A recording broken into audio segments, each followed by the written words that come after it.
एक बार की बात है, रवि और राकेश गांव के किनारे बनी पुलिया पर बैठकर बातें कर रहे होते हैं। रवि राकेश से कहता है, अरे राकेश, तुम्हें पता है आजकल एक नई भूतिया गेम आई है जिसमें सुना है खेलने वाला मर जाता है। तुम भी न जाने कैसी कैसी बात करने लगते हो कभी कभी रवि। भला ऐसी भी कोई वीडियो गेम होती है क्या? मैं नहीं मानता। तभी वहां उन दोनों का दोस्त उमेश भी आ जाता है और बोलता है, नहीं नहीं राकेश, रवि सही कह रहा है।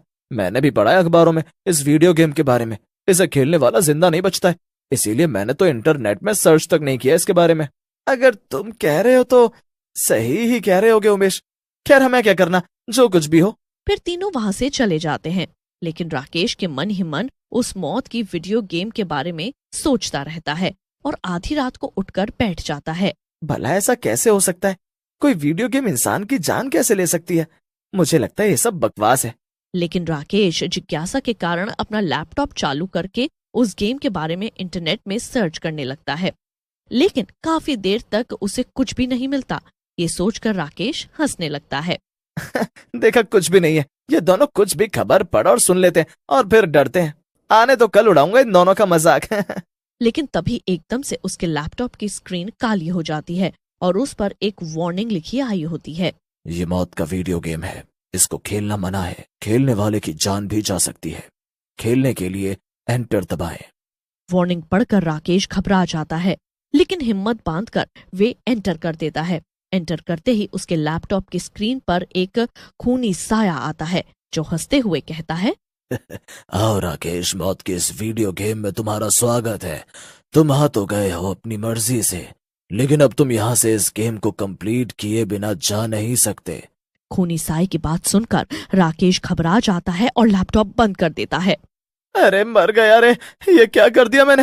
ये तो सचमुच मौत की भूतिया वीडियो गेम है। लोग तो पैर पर कुल्हाड़ी मारते हैं, मैंने कुल्हाड़ी पर पैर मार दिया। तभी वे खूनी साया राकेश के सामने आकर खड़ा हो जाता है और बोलता है, मैंने तुझसे कहा ना राकेश, ये गेम अब तू बंद नहीं कर सकता। तुझे ये खेलना ही होगा, समझे? नहीं तो मैं तेरा शरीर से दिल निकाल लूंगा। खूनी साए की बात सुनकर राकेश घबरा जाता है और लैपटॉप खोल देता है। लैपटॉप के खुलते ही खूनी साया उसके अंदर चला जाता है और अंदर से बोलता है, तुम बहुत ही समझदार हो राकेश, जो एक बार में ही हमारी बात मान गए हो। अब तुम्हें इस वीडियो गेम का पहला लेवल पार करना होगा, जिसके अनुसार तुम्हें बुलाने होंगे भूत। फिर खूनी साया उसे भूत बुलाने की विधि समझा देता है और राकेश भी फर्श पर बैठकर एक चकोर आकृति बनाकर 4 दिए लगाकर भूतों को बुलाने के लिए जाप करने लगता है। ये सब क्या हो रहा है? मैं तो इंसान से पिशाच बन रहा हूँ, भूत बुला रहा हूँ, लेकिन कोई चारा भी तो नहीं है। ऐसा कहकर राकेश वहां बैठकर जोर जोर से मंत्र पढ़ने लगता है। उसके मंत्रों की आवाज कमरे से बाहर भी जाने लगती है। आवाज सुनकर उसके माता पिता रघुवीर और ममता बोलते हैं, ये तुम्हारा नकारा लाडला आज रात को फिर से कोई भूतिया फिल्म देख रहा है, फिर रात भर हम दोनों को परेशान करेगा। जाओ उसे रोको, मनूस कहीं का। सुनो जी, ज्यादा हुक्म मत चलाओ। खाली मेरे अकेले का लड़का नहीं है वो, समझे? तुम्हारा भी है। जाओ चुपचाप, नहीं तो झाड़ू ना मैं कमरे में ही रखती हूँ, समझे? ममता को गुस्से में देख रघुवीर वहां से चुपचाप उठता है और राकेश के कमरे में जाता है। कमरे में धुआं ही धुआं भर गया होता है और राकेश बेहोश पड़ा होता है। राकेश के शरीर से खून बह रहा होता है। ममता, ममता जल्दी से यहाँ आओ। देखो राकेश को क्या हो गया, जल्दी आओ। रघुवीर की चीख सुनकर ममता भी घबरा कर राकेश के कमरे में आ जाती है। ये क्या हो गया मेरे लाल को? इतनी खरोंचे, इतना खून कैसे बह रहा है? ये तो कहीं गया भी नहीं आज। ममता की बात सुनकर रघुवीर कहता है, हौसला रखो ममता, मैं अभी डॉक्टर को बुला कर लाता हूँ। फिर रघुवीर डॉक्टर को बुलाने चला जाता है और फिर डॉक्टर के साथ आता है। डॉक्टर राकेश की मरहम पट्टी कर देता है और रघुवीर से बोलता है, मैंने इसकी मरहम पट्टी तो कर दी है, लेकिन इनका बहुत खून बह गया। लेकिन इतनी खरोंचों में शरीर से इतना खून नहीं निकलता, पता नहीं क्या हुआ है। आप इनके होश में आने का इंतजार करिए। ऐसा कहकर डॉक्टर वहां से चला जाता है। बाप रे, आज तो बच गया। इस राकेश के शरीर में तो खून ही नहीं है, ये तो कोई भूतिया केस लगता है। जैसे ही डॉक्टर अपनी बात खत्म करता है, वहाँ वही खूनी साया आता है और हंसते हुए कहता है, सही कहा डॉक्टर, मेरे सारे शैतानों ने उसके खून से अपनी प्यास बुझाई है, लेकिन तू जाने अनजाने में इस गेम में आ गया है और फाउल कर दिया है। तुझे भी इसका दंड चुकाना होगा। ऐसा कहकर खूनी साया डॉक्टर को मारकर उसका खून पी जाता है और वहां से गायब हो जाता है। उधर काफी देर बाद राकेश को होश आता है और वो उठकर बैठ जाता है। ये देखकर ममता खुश हो जाती है और राकेश की तरफ बढ़ती है, लेकिन रघुवीर ममता रोक लेता है और बोलता है, रुक जाओ ममता, ये हमारा राकेश नहीं है। इसकी आंखें देखो, उनमें तो पुतली ही नहीं है। ऐसा तो सिर्फ मरे हुए इंसानों के साथ होता है। कुछ तो गड़बड़ है। रघुवीर की बात सुनकर ममता पीछे हो जाती है और राकेश की आंखों में देखती है। राकेश की आंखों में सचमुच पुतली नहीं होती है। रघुवीर ममता को लेकर बाहर निकल जाता है और कमरे को बंद कर देता है। क्या कह रहे हो रघुवीर? हमारा बेटा अंदर है, वो तकलीफ में है, उसे हमारी मदद की जरूरत है। रघुवीर ममता को समझाते हुए बोलता है, मैं तुम्हारी भावना समझ सकता हूँ ममता, लेकिन इस समय वो एक शैतानी चक्कर में फंस गया है और हम चाहकर भी उसकी मदद नहीं कर सकते। हमें सुबह किसी तांत्रिक से मिलना होगा। फिर रघुवीर और ममता किसी तरह से रात काटते हैं और अगली सुबह राकेश को घर में ही बंद करके एक साधु बाबा के पास जाते हैं और उन्हें राकेश के बारे में बताते हैं। बच्चों, तुम्हारे बेटे पर भूतों का साया आ गया है। वो जो वीडियो गेम है वो भूतों का फैलाया हुआ माया जाल है, जिसमें बच्चे फंस जाते हैं और अपनी जान दे बैठते हैं। लेकिन बाबा, इस समस्या से हम कैसे छुटकारा पाए? हमारा बेटा इस वीडियो गेम के अंदर फंस चुका है और हम अपने बेटे को खोना नहीं चाहते। बेटा, ये वीडियो गेम है ही ऐसी, जो एक बार इसमें फंस गया वो मरने के बाद ही निकल सकता है। हाँ, लेकिन एक रास्ता है। कोई और इस वीडियो गेम को पहले खेलने वाले की जगह खेले तो शायद उसकी जान बच सकती है। साधु बाबा की बात सुनकर रघुवीर और ममता वहां से चले जाते हैं और अपने घर के अंदर पहुंचते हैं। घर के अंदर पहुंचते ही ममता की चीख निकल जाती है। कई सारे भूत मिलकर राकेश को नोच रहे होते हैं। ये देखकर रघुवीर भूतों को धक्का देता है। हट जाओ दुष्टों, मेरे बेटे के शरीर से दूर हटो। भूत राकेश को छोड़कर रघुवीर की तरफ बढ़ने लगते हैं। तभी वहीं काला खूनी साया आ जाता है और बोलता है, तुम दोनों भी अब इस गेम का हिस्सा हो। मेरे शैतानों को उनका शिकार नहीं करने देने से वो अब तुम दोनों का शिकार करेंगे और फिर तुम दोनों की मौत से ये गेम ओवर हो जाएगी। खूनी साई की बात सुनकर ममता बोलती है, शैतान? मेरे रहते तू और तेरे ये 2 टके के शैतान मेरे पति और बच्चे का कुछ नहीं कर सकते। मैं तुम्हारा इलाज जान गई हूँ। ऐसा कहकर ममता लैपटॉप को उठाती है और किचन में ले जाकर आग लगा देती है। लैपटॉप के जलते ही शैतान गायब होने लगते हैं और खूनी साया हंसते हुए बोलता है, औरत, तूने अपने पति और बच्चे को तो बचा लिया, लेकिन तुझे हमारे साथ जाना होगा क्योंकि कोई और इस गेम को खेल रहा है अब। ऐसा कहकर खूनी साया ममता को पकड़ लेता है। थोड़ी देर में ममता और खूनी साया दोनों वहां से गायब हो जाते हैं और आज भी राकेश और रघुवीर ममता का इंतजार कर रहे हैं कि वो आ जाए, लेकिन ममता नहीं आती। देखा बेटा, ये फोन लैपटॉप जितने फायदेमंद है उतने ही नुकसानदायक भी, लेकिन आज की युवा पीढ़ी ये नहीं समझना चाहती। पता नहीं अब क्या होगा। ये सब मेरी वजह से हुआ है। मैं अब से ऐसा कुछ नहीं देखूंगा लैपटॉप से, सिर्फ उसमें काम की चीजें देखूंगा। बस माँ वापस आ जाए किसी तरह से। तो चिंता मत कर, लेकिन अब हम कर ही क्या सकते हैं? कर सकते हैं, मैं माँ को वापस लाने के लिए फिर से इस गेम के अंदर जाऊंगा। फिर वे प्लान बनाते हैं। राकेश अकेले कमरे में लैपटॉप लेकर बैठ जाता है और गेम को खोलता है। फिर गेम के खुलते ही एक चुड़ैल बाहर आती है और राकेश को लैपटॉप के अंदर ले जाती है। तू फिर से आ गया, इस बार नहीं बचेगा। राकेश को वहाँ और भी लोग मिलते हैं जो इस लैपटॉप की गेम में फंसे होते हैं। वहीं उसे उसकी माँ भी मिलती है। बेटा, तू यहाँ क्यों आया है? यहाँ बहुत खतरा है। माँ, तू मेरी चिंता मत कर, मैं इस बार इस गेम को ही खत्म करने आया हूँ, हमेशा हमेशा के लिए। बेटा, ये चुड़ैल रानी है, इसी ने ये गेम बनाई है। ये पहले साधारण औरत थी, इसने ही ये गेम बनाई और एक दिन खेलने लगी और अपनी ही बनाई गेम में फंस गई। तब से ये और लोगों को यहाँ फंसा लेती है और भूख लगने पर उन्हें खाती है। अगर ये मर जाए तो सब ठीक हो जाएगा और हम सब यहाँ से मुक्त हो जाएंगे। तभी वहाँ चुड़ैल रानी सभी भूतों के साथ आ जाती है। मुझे भूख लगी है, आज कौन मरने के लिए तैयार है? इतना बोलकर राकेश चुड़ैल रानी पर गंगा जल डाल देता है और चुड़ैल के मरते ही सब भूत भी जलने लगते हैं और सब लोग लैपटॉप में से बाहर मुक्त होकर आ जाते हैं और अब ये भूतिया गेम हमेशा के लिए खत्म हो जाती है। एक समय की बात है, रतनपुर नामक एक गांव में भोला अपने बीवी बच्चों के साथ रहता था। भोला की बीवी का नाम सोनिया था। उसके 2 बच्चे थे। एक का नाम सूरज था और दूसरे बच्चे का नाम रोहन। भोला पेशे से एक किसान था। उसका गांव में ही एक खेत था। वो उस खेत में सब्जियां उगाया करता और उन्हें बेचा करता था। एक बार की बात है, भोला अपनी बीवी से बात करते हुए, अरे सोनिया, मैं बहुत परेशान हूँ। क्या हुआ जी? अभी तक तो आप बिल्कुल ठीक थे, आपको एकदम से क्या हो गया? खेत में नई सब्जियां उगाने का समय आ गया है, परंतु हमारे पास इतने पैसे नहीं हैं कि हम शहर से सब्जियों के बीज ले आएं। और इस बार तो हमें खाद भी अच्छी क्वालिटी की चाहिए होगी। हर बार हमारी फसल खराब हो जाती है, बहुत नुकसान होता है। जी आप ठीक कह रहे हो, हमें जल्दी से जल्दी कुछ इंतजाम करना होगा। पर करेंगे भी तो करेंगे क्या? क्यों ना तुम गांव के सुनार से कुछ पैसे उधार ले लो। खेत में हम अच्छी सब्जियां उगाएंगे और धीरे धीरे सुनार के पैसे लौटा देंगे। तुम ठीक कह रही हो सोनिया।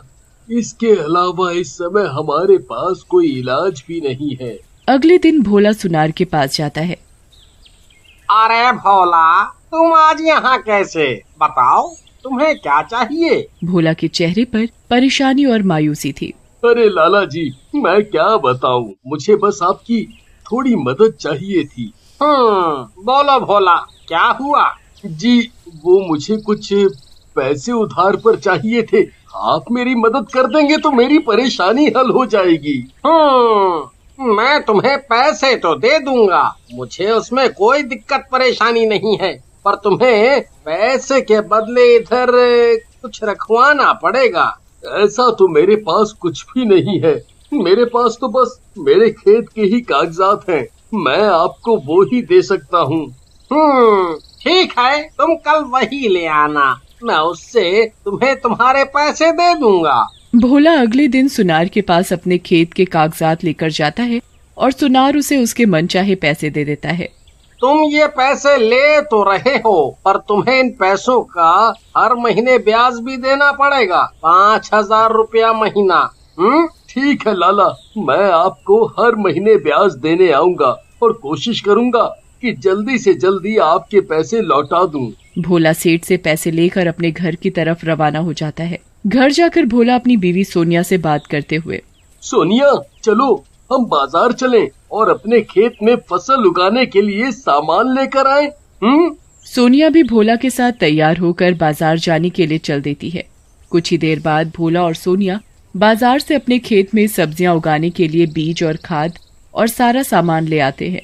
सोनिया, चलो खेत में काम पर लग जाते हैं।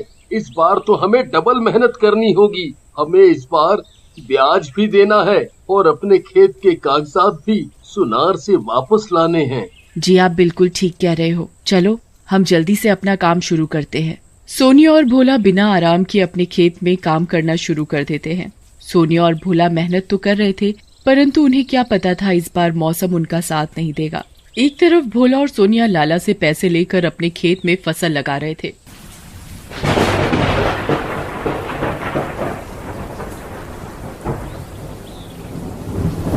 तो इस बार मौसम इतना खराब हो गया कि इतनी बारिश हुई कि उनकी सारी फसलें खराब हो गई। भोला अपने खेत की खराब फसलें देखकर बहुत परेशान हो गया।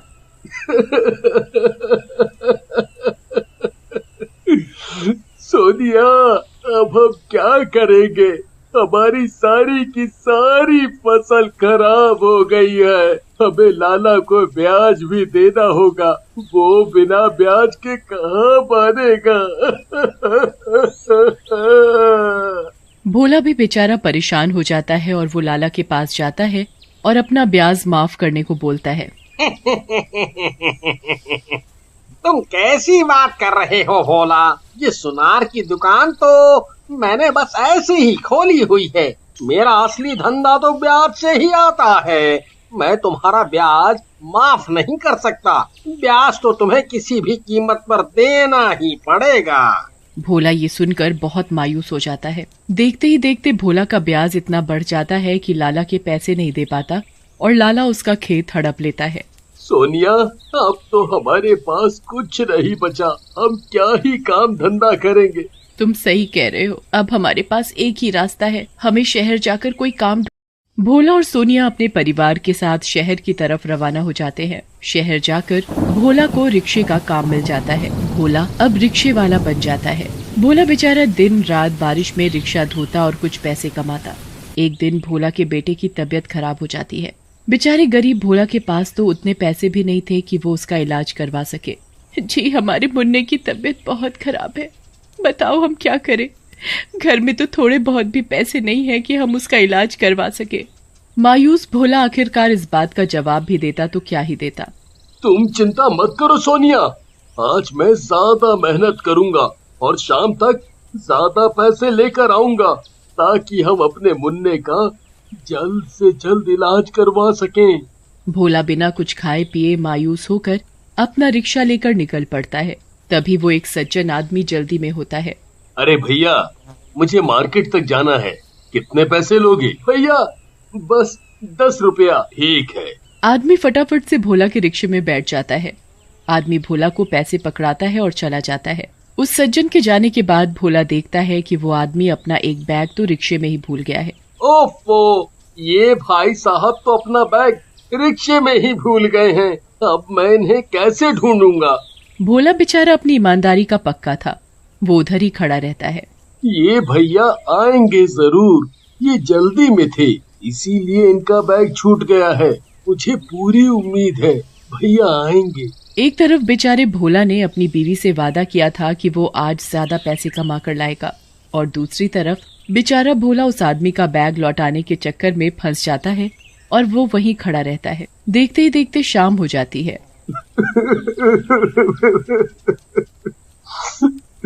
आज तो मेरी कुछ कमाई नहीं हुई है। मैं सोनिया को वादा करके आया था कि आज मैं ज्यादा पैसे कमा कर लाऊंगा, पर आज तो बस 10 रुपया ही कमा पाया हूँ सारे दिन के। मैं कैसे इस 10 रुपए में अपने मुन्ने का इलाज करवा पाऊंगा? कैसे इलाज करवा पाऊंगा अपने मुन्ने का? भोला बहुत रोता है। तभी वो आदमी भोला को ढूंढता हुआ उसी जगह आ पहुंचता है। वो भोला को देखकर बहुत खुश हो जाता है, परंतु भोला रो रहा होता है। अरे वाह भैया, तुम मुझे यहाँ मिल गए। मैं अपना बैग रिक्शे में भूल गया था। हाँ भैया, आप अपना बैग भूल गए थे। मैं सुबह से आपके ही चक्कर में यहाँ खड़ा हूँ ताकि मैं आपको आपका बैग लौटा सकूं। वो आदमी भोला की ईमानदारी देखकर भौचक्का हो जाता है। मैं हैरान हूँ कि आज भी इस समय में इतने ईमानदार लोग हैं। ये बताओ भैया, तुम रो क्यों रहे थे? भैया, मैं आपको क्या ही बताऊं। अरे बोलो बोलो, तुम गंभीर स्थिति में लग रहे हो। भोला उस आदमी को रोते रोते सारी बात बताता है। भैया, मेरा बेटा बहुत ज्यादा बीमार है। हमारे घर में उसकी दवाई गोली तक के पैसे नहीं है।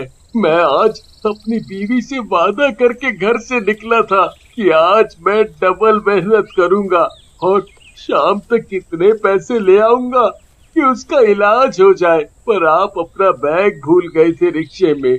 आपको बैग लौटाने के चक्कर में मैं यहाँ सुबह से खड़ा रहा। रात होने को आई है, मेरी आज तो बिल्कुल भी कमाई नहीं हुई है। आपने जो 10 रुपया दिया था, बस वही पैसे हैं मेरे पास। मैं अपने बेटे का इलाज कैसे करवाऊंगा? कैसे? आदमी भोला की ईमानदारी देखकर बहुत प्रसन्न होता है। अरे तुम चिंता मत करो भोला, ये लो 2000 रुपए। मैं तुम्हारी ईमानदारी देखकर बहुत खुश हुआ हूँ। तुमने मेरे बैग के चक्कर में सुबह से रात कर दी। अरे अरे नहीं भैया, मुझे इतने पैसे की जरूरत नहीं है। इतने पैसे नहीं चाहिए मुझे। अरे कोई बात नहीं, तुम ये पैसे रखो और अपने बच्चों को खाना खिलाओ और अपने बेटे का अच्छे से इलाज करवाओ। आदमी भोला को पैसे थमा देता है। भोला भी उससे पैसे ले लेता है और खुशी खुशी अपने घर लौट जाता है। भोला और सोनिया हॉस्पिटल जाकर अपने मुन्ने का इलाज करवाते हैं और उनका मुन्ना ठीक हो जाता है।